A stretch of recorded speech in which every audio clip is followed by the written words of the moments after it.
You should be very worried tonight. It is becoming very clear an investigation into the Clinton Foundation, Uranium One, and other issues are happening.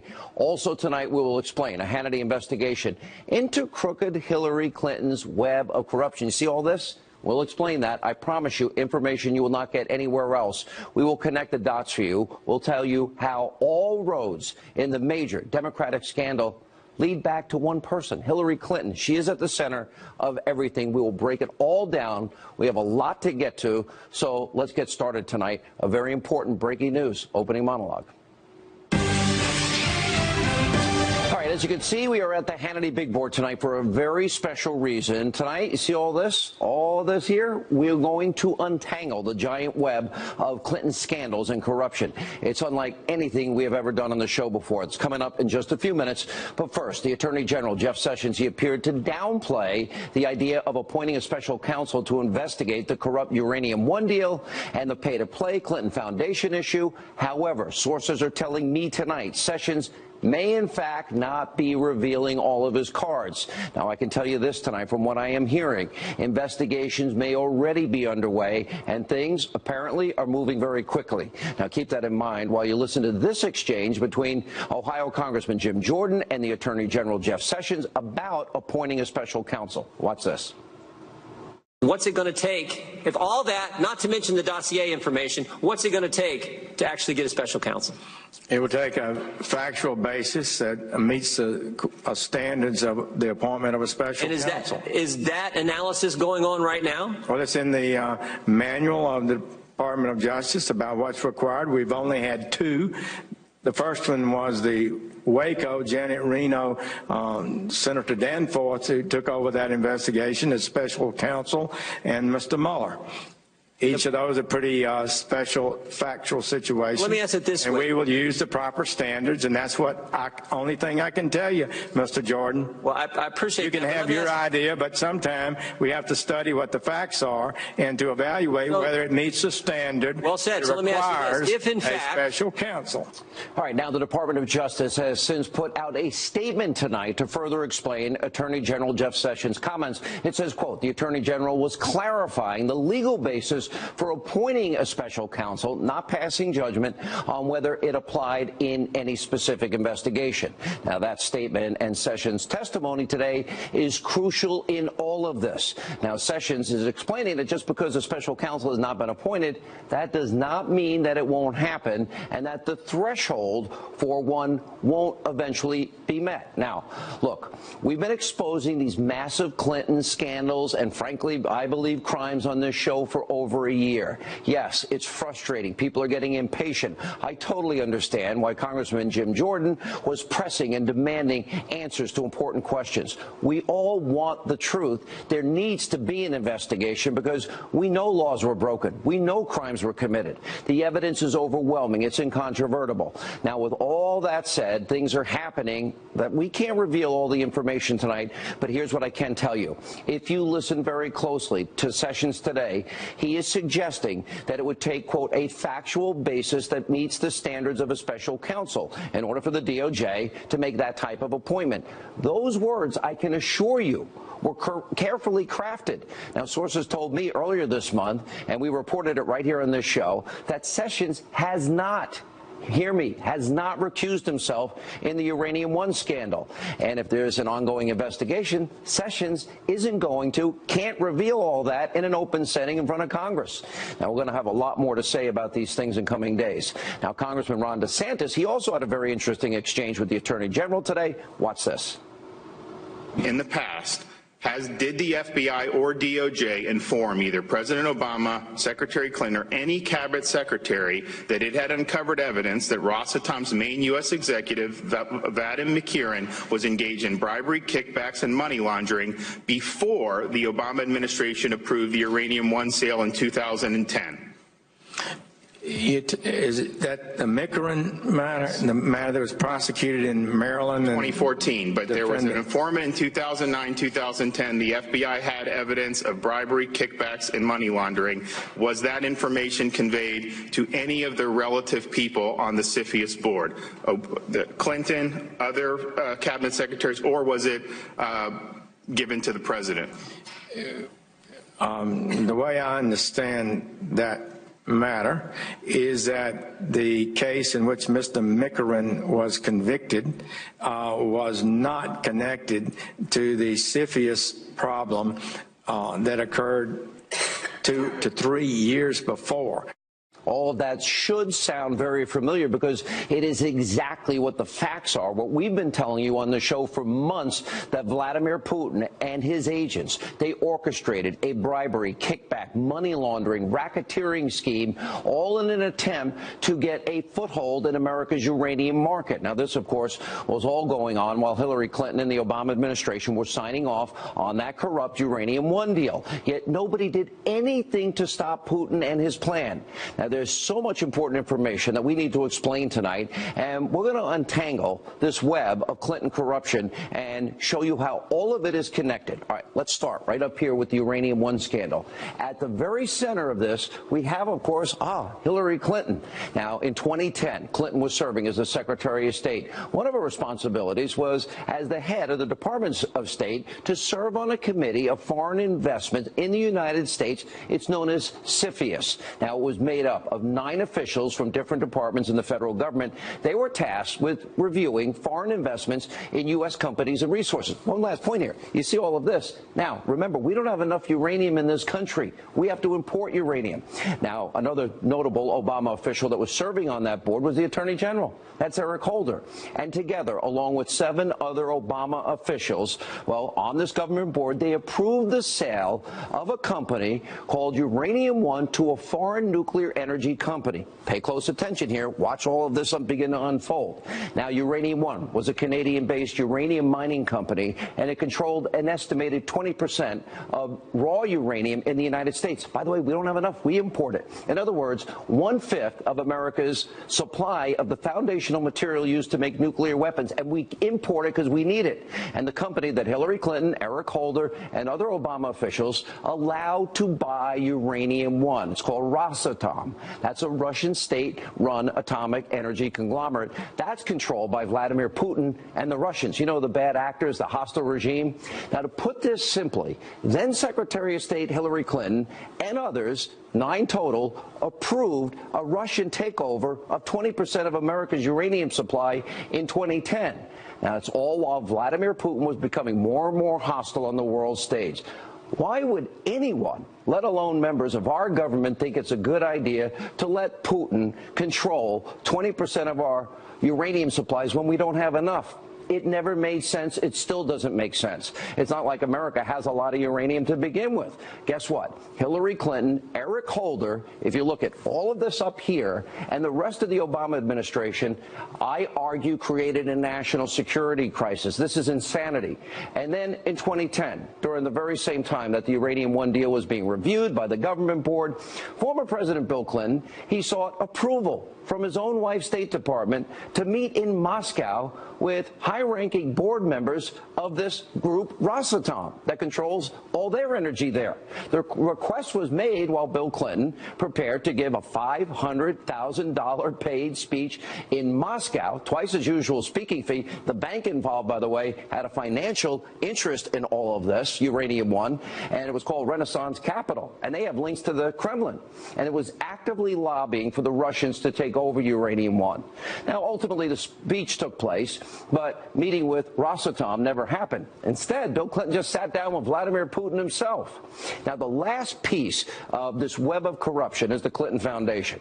Now, between 2009 and 2013, the chairman of Uranium One used his family foundation to make millions of dollars in donations to the Clinton Foundation before and after Hillary approved the sale of the company to Putin and Russia.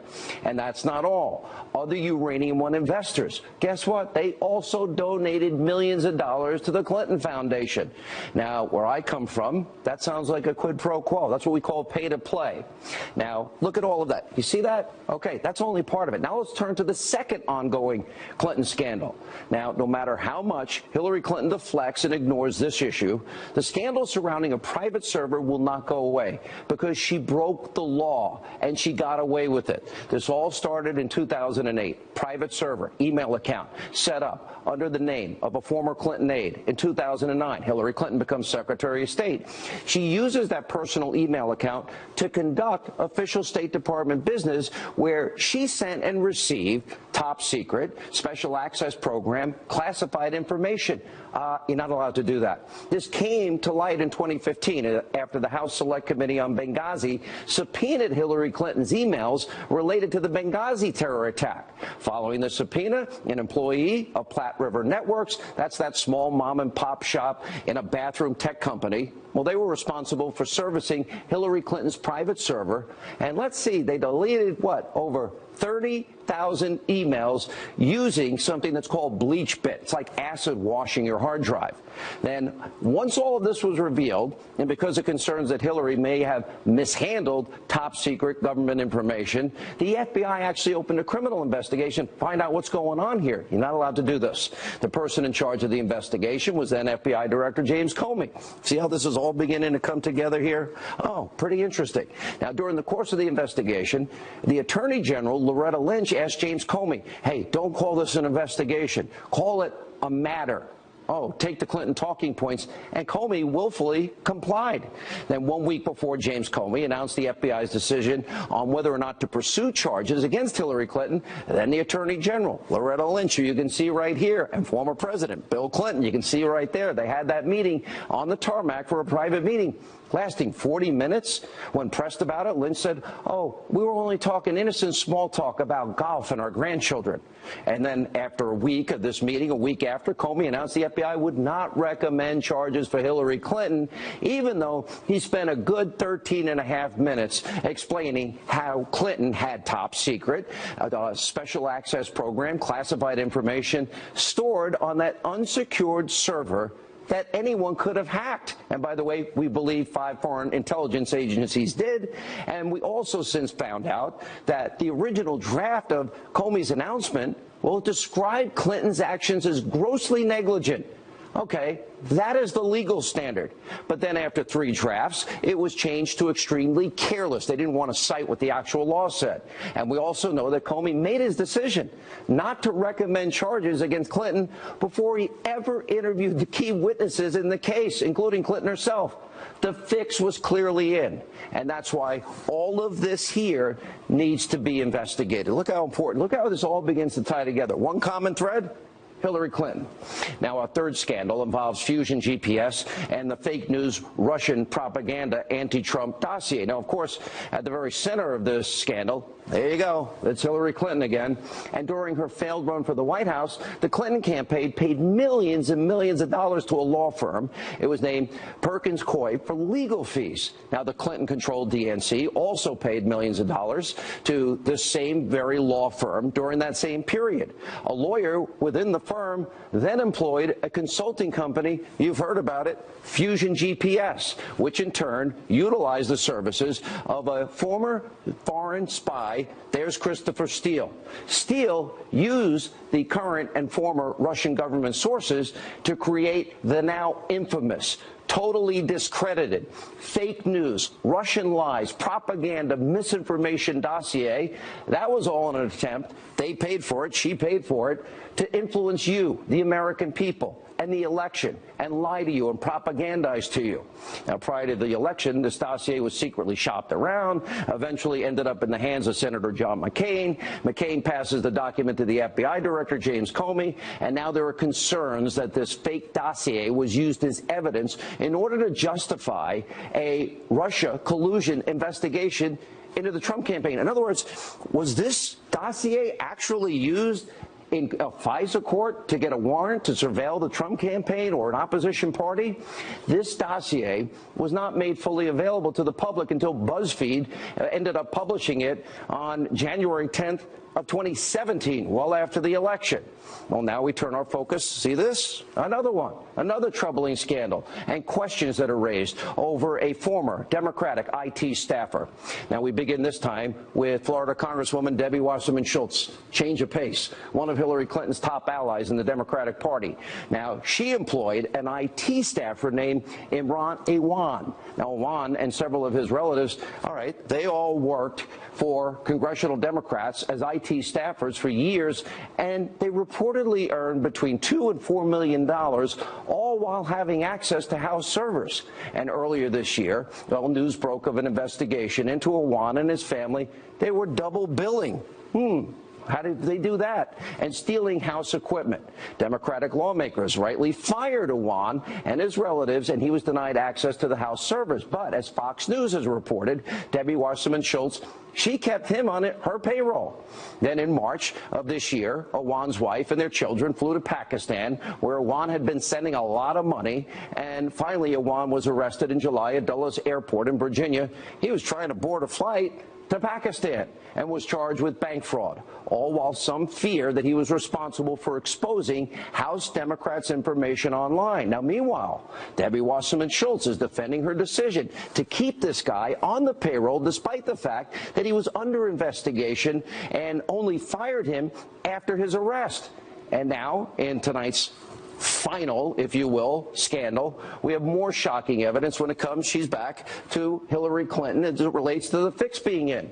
The Democratic Party is now in disarray following revelations that Hillary Clinton rigged and stole the 2016 primary. Now, this scandal started all the way back in 2015 when Hillary Clinton declared her candidacy for president. Now, at the time, one of Clinton's strongest supporters was none other than Congresswoman Debbie Wasserman Schultz. She was serving as the chair of the Democratic National Committee. Hillary Clinton, well, she wanted nothing more to be president. But the socialist senator from Vermont, Bernie Sanders, he was standing in her way. Poor Bernie, right? The primary fight was close. And in July of 2016, just days before the Democratic National Convention, WikiLeaks releases thousands of emails allegedly hacked from key DNC staff members. Those emails, they exposed how the DNC was working against him. The fix was in for her. Now, in response to the DNC hacking, well, did Wasserman Schultz and the DNC go to the FBI to investigate alleged cyber attacks? No, of course not. Why would they do that? Instead, they hired a law firm. Again, Perkins Coie. Sound familiar? Remember them? That's the same law firm from the discredited Fusion GPS anti-Trump dossier. They're the ones that were connected there. And as you can imagine, people were outraged over what was discovered in the leak, and Wasserman Schultz, she had to step down on the eve of the convention. She was replaced by Donna Brazile. Donna Brazile just wrote a book. In that book, Donna Brazile slammed Wasserman Schultz, as you can see here, and by saying that she let Clinton headquarters in Brooklyn do whatever they wanted. They were running the DNC. She revealed that a secret contract existed between the Clinton campaign, right here, and the DNC. And Brazile exposed how Hillary Clinton and her campaign had total control of the DNC's finances, strategy, personnel decisions, budgeting, data analytics, and mailings. And for all of you who would have voted for this man, Bernie Sanders, you were cheated. The DNC sold you out, and Clinton literally stole the primary election. Look, these are all massive scandals. For years, we have been warning you about the web of corruption committed by the Clinton crime family that they've gotten away with for decades. And now, take a look at this. It shows the entire scale of the Clintons' willingness to do anything and everything to gain power and wealth at all costs. Look at this. Pretty amazing. There's so much to investigate. All right, we have a jam-packed show tonight. Up next, you're going to hear from three congressmen. They are leading the charge to hold the Attorney General, Jeff Sessions, accountable over these scandals. Also tonight, as it relates to Senate candidate from Alabama, Roy Moore. I have an important commentary you do not want to miss, I promise. Straight ahead. Doesn't that warrant naming a second special counsel, as 20 members of this committee wrote you 3.5 months ago asking you to do? Well, Mr. Comey is no longer the director of the FBI. Thank goodness. We have an excellent man of integrity and ability in Chris Wray, and I think he's going to do an outstanding job, and I'm very happy He's not about here today, that. Attorney General. And I would say, and I'm asking for a special time of the gentleman and I would say expired. looks like is not enough basis to appoint a special counsel. All right, that was Freedom Caucus member Ohio Congressman Jim Jordan today grilling the Attorney General Jeff Sessions on why the Justice Department has not appointed a special counsel to investigate the scandals I just outlined for you surrounding Hillary Clinton. Congressman Jordan is here, along with Florida Congressman Matt Gaetz and Ron DeSantis. Thank you all for being there. All right, Jim, let me start with you. Yeah. A week ago Friday, my sources, multiple sources, told me, A, he did not recuse himself from Uranium One. B, I have sources telling me that there is and has been an ongoing investigation. Do you believe that to be true? Well, we hope the second part is true, but the first part, whether he's recused himself from Uranium One issue or not, he gave contradictory answers to my colleague, Mr. Gaetz, under his questioning today. So we'll see. The key is, though, but in fairness, is it something he would be able to tell us? It would not, correct? Well, on one hand, he said he was not recused from that. On the other hand, he said, well, maybe I'd have to check to see if I'm supposed to be recused from that. So, again, Mr. Gaetz asked him those questions, and within that same 5 minutes, he said two different things. Matt, Congressman? Sorry. Yeah, I mean, Jim's absolutely right. We had a lack of clarity from the Attorney General, and just like you're frustrated, Sean, we're frustrated. We've been calling for 3.5 months for an investigation into these scandals, because if we allow them to continue, we erode the rule of law. The Attorney General at one point said that he would have the power to appoint a special counsel, and then later he said he wasn't sure, and that may be subject to a recusal. So we left today without a straight answer on whether or not there would be a special counsel or even what the time frame would be. That's frustrating. Let me go to the substance, Congressman DeSantis, about all of this. I won't regurgitate. It took me 20 minutes to lay this all out tonight. There's so much detail, but to me the evidence is so overwhelming. The idea that we've spent a year and there's no evidence of Trump, Russia collusion. Dianne Feinstein said it a week ago on Chris Wallace's show. And here we are, a year later. No smoke, smoke, smoke, no fire, fire, fire. The evidence here is overwhelming. Fusion GPS, Uranium One, the email server scandal. Comey should be investigated. Your thoughts? Well, you're right, Sean. I mean, let's just take Trump-Russia collusion. Not only is there not evidence of collusion, but we know that, or we think that the dossier that was used to justify some of this surveillance was done through the Democratic Party paying Christopher Steele, and obviously he had to pay some of these Russians to be able to get some of this information.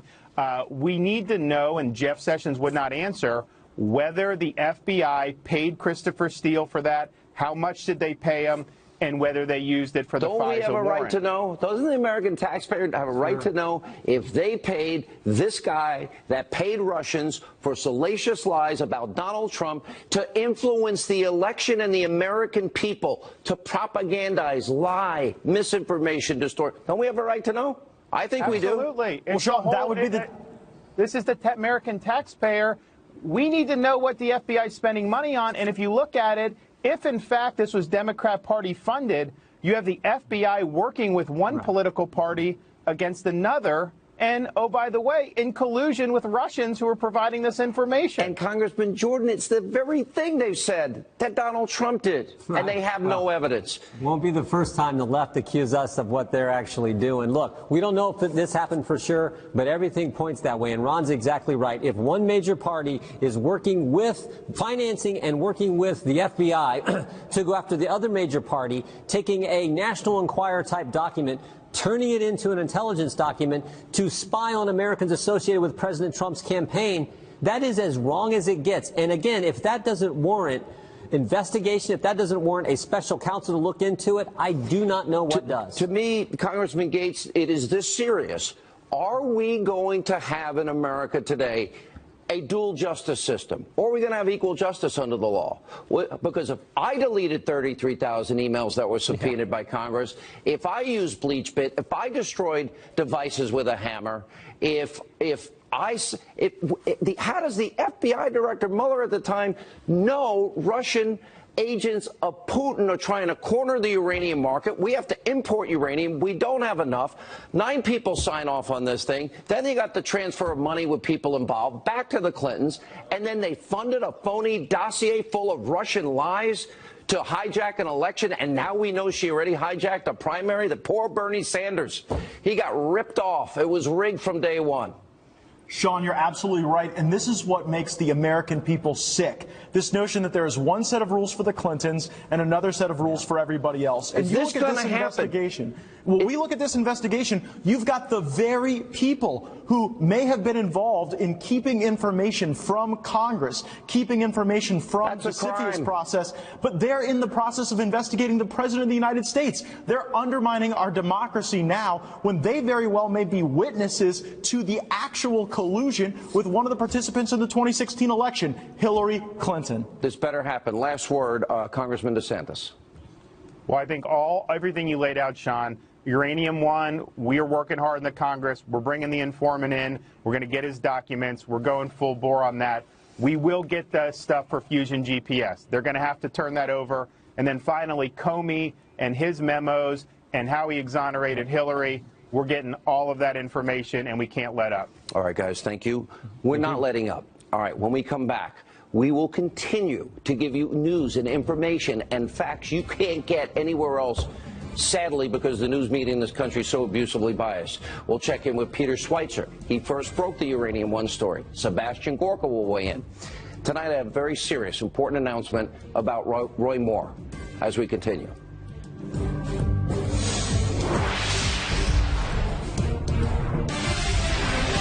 All right, as I said at the top of the show, the left is scared out of their minds about the possibility of further investigation or special counsel investigation into the Uranium One deal. You got hosts over at NBC, MSNBC. They're wondering where the call for a special counsel is coming from.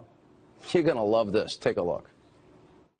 If Jeff Sessions is not involved in this, does that mean someone else at the DOJ right now is pushing this Obama uranium review to mollify President Trump or, I don't know, President Hannity or somebody else's political agenda? Or is Jeff Sessions involved and violating that pledged recusal? President Hannity. I like the sound of that. It just for a second, it sounds good. No, it would be the fact that America imports uranium because we have a short supply. We don't have enough. Why would we ever give it away? And remember, we were promised it would never go overseas. It went to Canada, it went to Europe, and it likely went to Asia. Joining us now, the man who got this started, author of the book, Clinton Cash, Peter Schweitzer, Fox News contributor, former deputy assistant to the president, Sebastian Gorka. Peter, you got this started. You watched this unfold today. I want to get your initial reaction. I also want to talk about, I want you to give us the money aspect to this as it relates to the Clintons, who paid who, when, and where, and how active and involved were they in this deal? Well, look, Sean, I've always felt that the evidence is very clear, and I don't quite know what the hesitation is at the Department of Justice. There are several facts that no one debates. Fact number one, you have the Kazakh uranium minister Mukhtar Zakashev in a 2010 video deposition describing in great detail how Bill and Hillary Clinton shook him down and shook down Kazakh officials to compel them to give uranium assets to Frank Justra, who is the founder of Uranium One. Nobody disputes that. That is clear. We now have this whistleblower that's come forward who reportedly has audio recordings of Russian officials talking about using bribery to get favors from the Clintons, giving donations to the Clinton Foundation. That is yet to appear, but I think that's going to be pretty strong. The third part of this ingredient is we have the actual flow of money, tens of millions of dollars to the Clintons as this deal is going down. I would dare say, Sean, anybody in Washington, D.C. in elected office, from President Trump to Vice President Pence to members of Congress or the Senate, if that body of evidence existed, there would be an investigation today on corruption charges and bribery. I just think it's that crystal clear. Hey, Dr. Gorka, let's go back to the simple part of Uranium One in this sense. We import uranium, the foundational material for nuclear weapons. That means we don't have enough. Why would anybody ever think it's a good idea to give Vladimir Putin 20%, especially as we have now learned through investigative reporting, Putin's agents in America were involved in bribery, extortion, racketeering, money laundering, and kickbacks. These are now facts. Mueller knew it, and Eric Holder knew it. Why would we give away uranium or rights to uranium when, in fact, we need uranium? Why? Because the key people involved in that sale were paid off to the tune of millions. I want to make a statement here, Sean. Peter needs to be recognized for the person that put this all together. But what you just did in the 2 segments ago, those graphics, Sean, I pray to the good Lord that one day they will be used in a court of law to bring justice back to America. The New York Times, CNN, the Washington Post will not show you the truth, and you and your team put it out there so everyone can see it. I've said it before, and it made the left blow up, but I'll say it again. The Rosenbergs were executed for giving away the secrets on how to make a bomb. The Clinton crime cartel.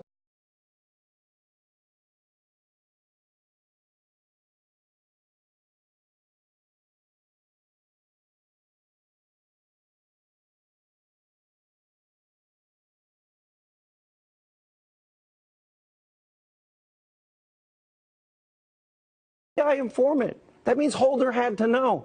They have not only his 4+ years experience as an undercover agent informant, they also have tapes, and they also have documents, and they also have emails, and they slapped an NDA on this guy. It was like putting a muzzle on him.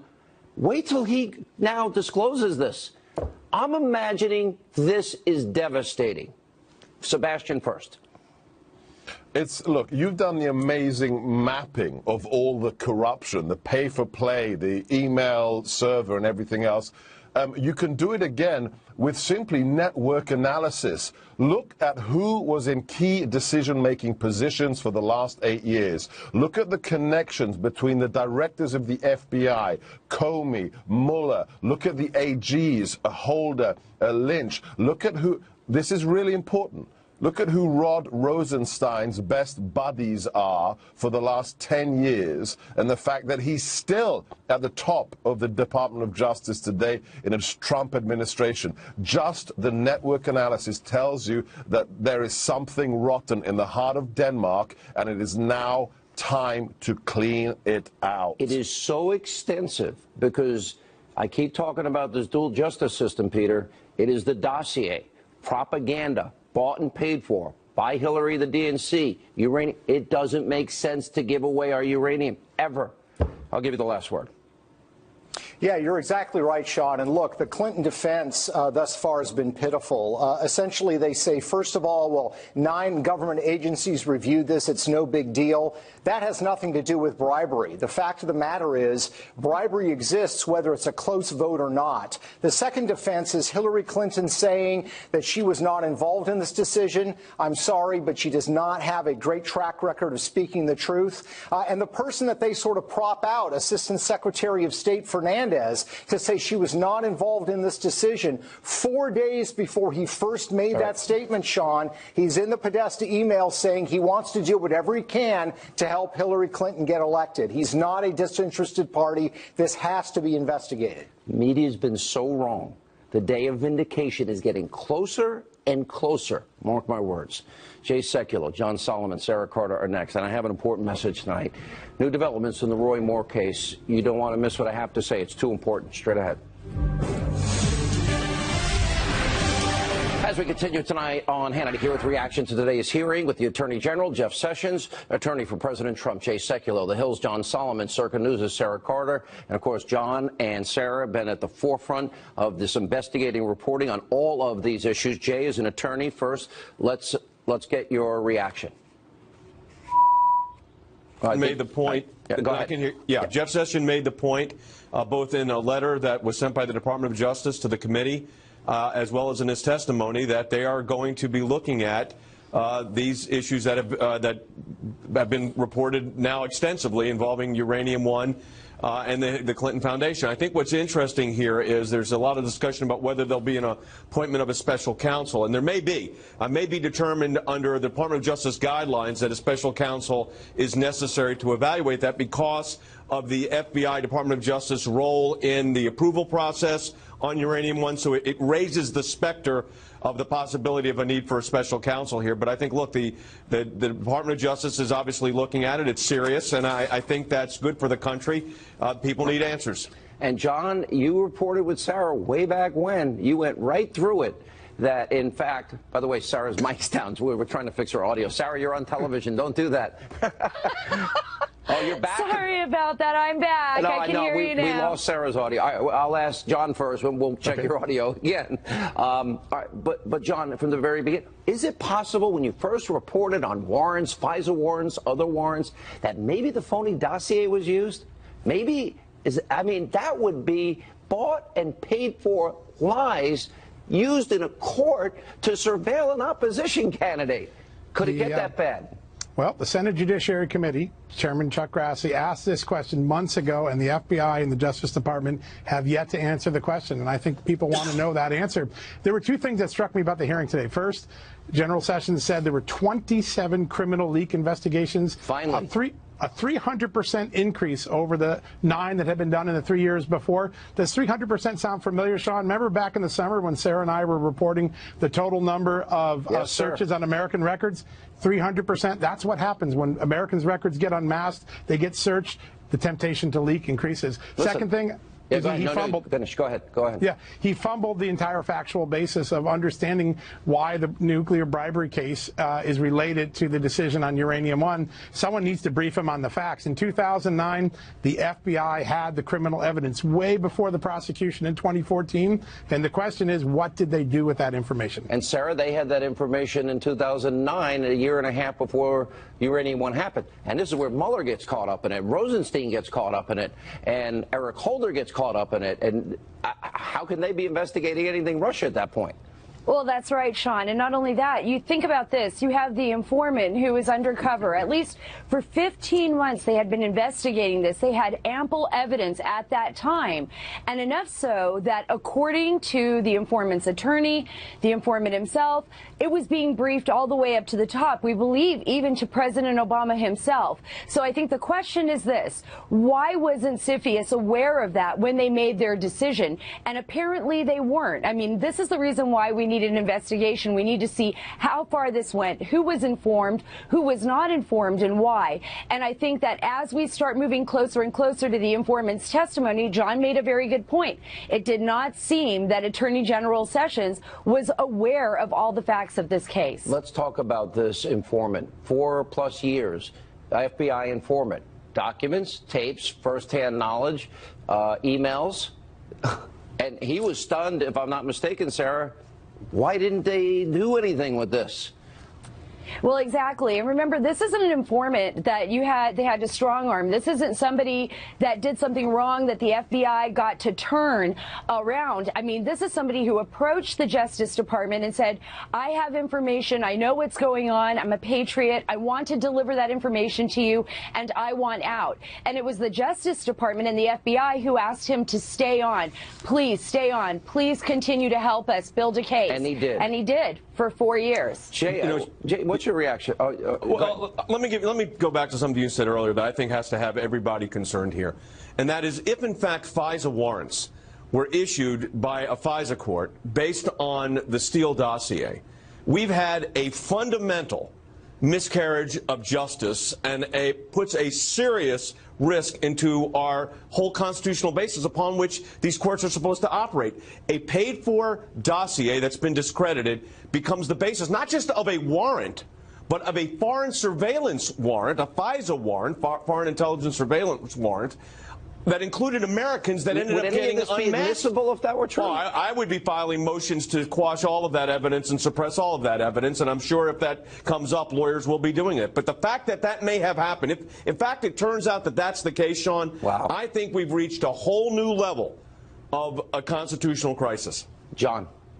Yeah, listen, it's a very important question that needs to be answered in the American public, and you have to put it in the context of this. Look at what Sarah and I reported earlier this year.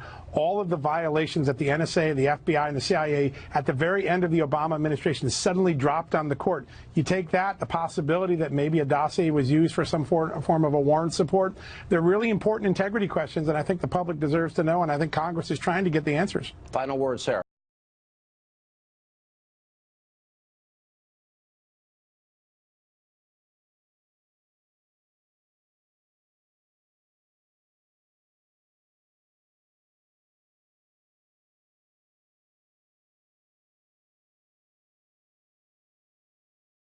I have sources saying all of us are being surveilled illegally, just in case you're interested.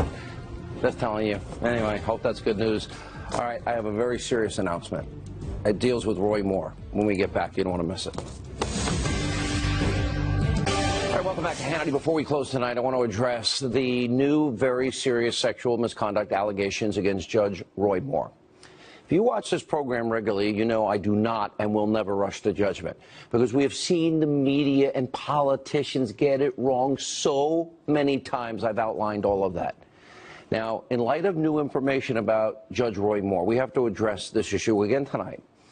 We should be troubled by two things in this case. When the Washington Post story first broke, I said that the allegations should be taken seriously. They should be fully investigated. This is a 14-year-old girl. We need to discover the truth. I also said I can understand when women wait years to come forward because of the evil that in cases where they are guilty, the men are guilty, it's evil trauma. I can understand people having a difficult time talking about it, even years later. So this past Friday, I had Judge Roy Moore on my radio program, and I methodically, step by step, went through point by point every allegation against him and let him respond. Listen to part of that interview. The Washington Post alleges that back in 1979, when she was 14 years old, that she had sexual encounters with the then 32-year-old Roy Moore. What do you make of these allegations? Well, Sean, first let me say this. These allegations are completely false and misleading. Would it be unusual for you as a 32-year-old guy to have dated a woman as young as 17? That would be a, 15-year difference, or a girl 18. Do you remember dating girls that young at that time? Not generally, no. You don't specifically remember having any girlfriend that was in her late teens even at that time? No, I don't remember that, and I don't remember ever dating any girl without the permission of her mother. And I think in her statement, she said that her mother actually encouraged her to go out with me. Now, he gave a third answer. For me, when he said, well, not generally, not without permission of the mother, it seemed inconsistent. And a lot of other people saw the same thing. It took 3 times. On the third time, he unequivocally then denied that he had ever dated somebody in their late teens, even though I was pressing again and again. Now, here yesterday, we have another accuser that came forward. She is alleging that Roy Moore sexually assaulted her when she was 16 years old and he was in his 30s. Here is how Judge Moore responded to that accusation. I want to address what's been brought out on television today by Gloria Allred and a client that she has about things I allegedly did. I want to make it perfectly clear. The people of Alabama know me. They know my character. They know what I've stood for in the political world for over 40 years. And I can tell you without hesitation, this is absolutely false. I never did what she said I did. I don't even know the woman. I don't know anything about her. He denied knowing this fifth accuser, but this accuser has now brought forth a yearbook that Moore appeared to sign, quote, to a sweeter, more beautiful girl. I could not say Merry Christmas. Love, Roy Moore, DA. I looked at the handwriting. I know some people on Twitter have said things about this. Here's where I am tonight. Between this interview that I did and the inconsistent answers, between him saying, I never knew this girl, and then that yearbook comes out. For me, the judge has 24 hours. You must immediately and fully come up with a satisfactory explanation for your inconsistencies that I just showed. You must remove any doubt. If you can't do this, then Judge Moore needs to get out of this race. This country has way too many issues and problems. The American people deserve 100% truth and honesty. We need correct answers the first time on issues this serious. Judge Moore, you owe that to the people of Alabama, the Republican Party that you represent, and to the country which is suffering under so many problems. We deserve answers, consistent answers.